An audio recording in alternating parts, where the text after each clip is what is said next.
I want you to be aware that when we're working problems like these, that the way that I show you is not the only way to do it. So if you have another way that you've come up with on your own, and you're getting valid answers, and you want to check with me to make sure that it works, great. Okay, I'm going to pull, for exercise number 4, what I'm going to do is, I'm going to pull a nice technique out that uses drawing the triangle and the angle that we're working in to determine the answer.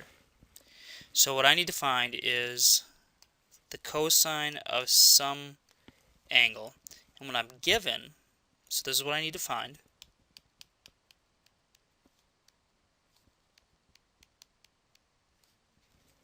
Okay. And what we're going to be given is the following information. We have the cosecant at that angle is equal to -√5. Okay. And the angle itself is between 3 pi over 2 and 2 pi. So what does that mean? Well, the second one's pretty easy to see.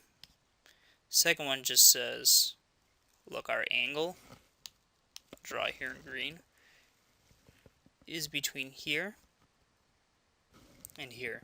So basically, quadrant 4. Now how are we going to use the top one?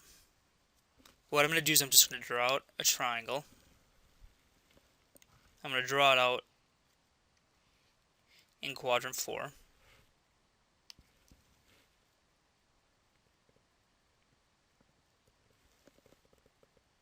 I want you to notice that I'm coming back and I'm always hitting the x-axis with my angle. Don't bring it back to the y-axis. So I'm coming back up. Well, what is cosecant? So the cosecant of an angle is equal to 1 over the sine of that angle. Or, another way to put it is that it's the hypotenuse over the opposite. I write it like that so there's no confusion that I'm dividing by 0. So what I've got is that the cosecant is equal to -√5, which means that if I draw a triangle out, I can label this as -√5 over 1. That gives me my hypotenuse length and the length of the opposite side. So we'll draw those out here. So the hypotenuse length is here. Now this negative can go with either the 1 or the square root of 5. I'm going to put it with the 1. For reasons that'll make sense in just a minute here. So square root of 5 is that length right there.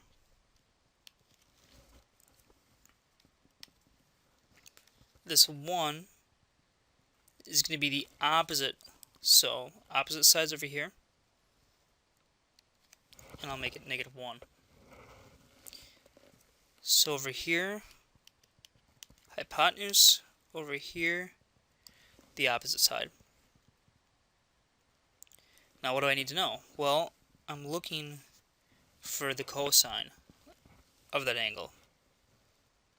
Okay, so here's our angle. Now the cosine would be the adjacent side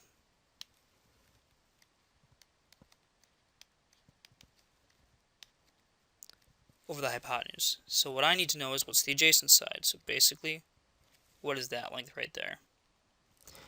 Well, you've got a right triangle, so I can solve that.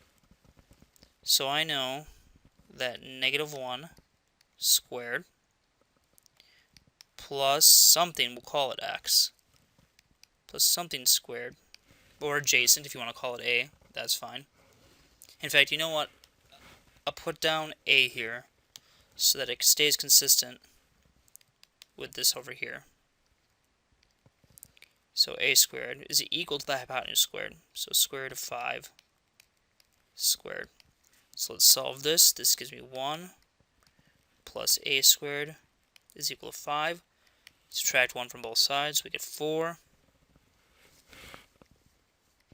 I get a squared. If I take the square root of both sides, I get a is equal to plus or minus 2. Which one do I use? Well, I know that I'm working in quadrant 4. I know cosine there should be positive, so I'm going to use the positive 2. So I've got my length for A. We already have my length of H. Now what do I do with this? Well, I can't leave square root of 5 on the bottom, so I'm going to rationalize the denominator. I make it 2 root 5 over 5. How did I do that? Again, let's just look at this. So side note, I've got 2 over root 5, multiply the top and the bottom by root 5. Root 5 times root 5 is 5. So 2 times the square root of 5 over 5 is the cosine value of theta.